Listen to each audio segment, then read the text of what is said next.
So when something happens and it really frustrates you and it makes you angry, and then you think you've gotten over it, and then months and months later something else happens and it just goes bang and it all comes back. This is what happened to us. So we had, at the time, 3 dogs, and we were going on holidays, and we had a cruise booked in the October for 3 nights, and then we were going away over Christmas for, I think it was about 2.5, 3 weeks. We normally get, if we have to go away, we get friends or people I work with to pet sit for us for our 3 small dogs, and that's always worked. But the problem with our dogs is that if there's not someone there 24, like overnight, sleeping in the house overnight with them, one of them barks constantly all night and drives the neighbours absolutely demented, which I understand. So we thought, okay, what do we do for Christmas? I felt really it was unfair to ask our family and friends not to have Christmas with their family or not be there on Christmas morning at their own house, things like that. So we thought, let's just get a pet sitter. So I did some searching, looked on the internet, looked at different sites. I finally found one that was based for the state that I'm in, and had thousands and thousands of people listed in it on Facebook.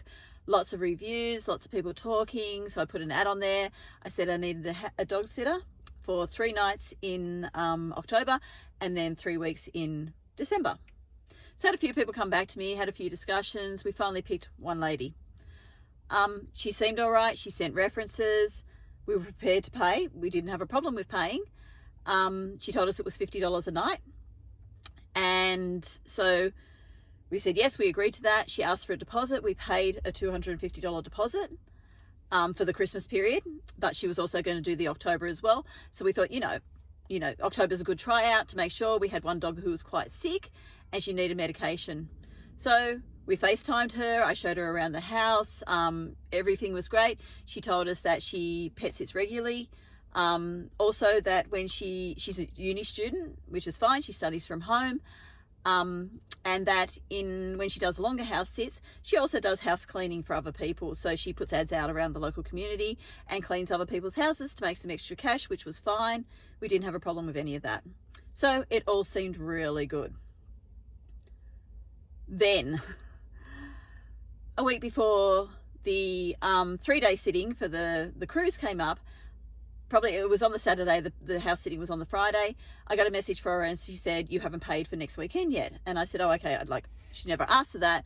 I just presumed, considering we paid a $250 deposit for Christmas, that, that was fair go and that we would pay her like we pay everyone else when they turn up. But she was like, no, I need the money beforehand. I've got to travel down and everything like that. And I'm like, okay, fine. I said, can't pay you till Thursday when my husband gets paid, which I did. Friday morning comes. She messaged me. She says, I'm running late. Can you leave the keys out for me? I said, okay, we've got a lock letterbox. We'll put them in the letterbox.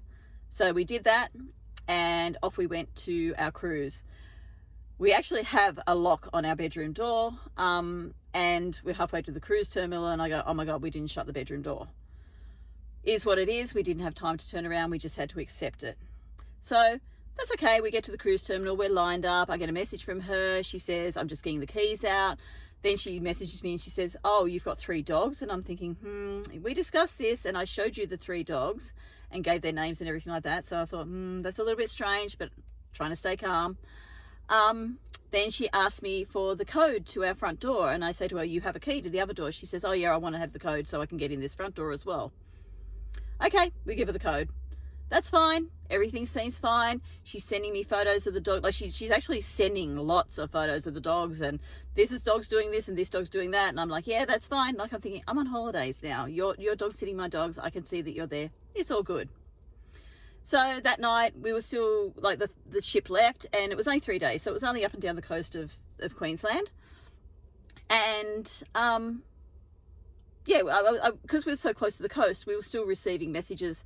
I couldn't always answer the messages because of the reception and that, but things were dinging in. But she was sending photos. I couldn't see them. I'm just like, yeah, that's great. Thinking, just please leave me alone. My husband said, don't answer her anymore. Unless it's an emergency, do not answer her because we're on holidays. So I did. I just left it. Everything seemed fine. Next day we get up, we have breakfast, everything is good. And then we go to lunch and we're up on the top deck of the boat or the ship, and it's closer to port, and all of a sudden my phone starts going ding, ding, ding, ding, ding, ding, ding, and there's all these messages from her, and I'm like, oh my God, what could possibly be wrong? And that is where it all went belly up.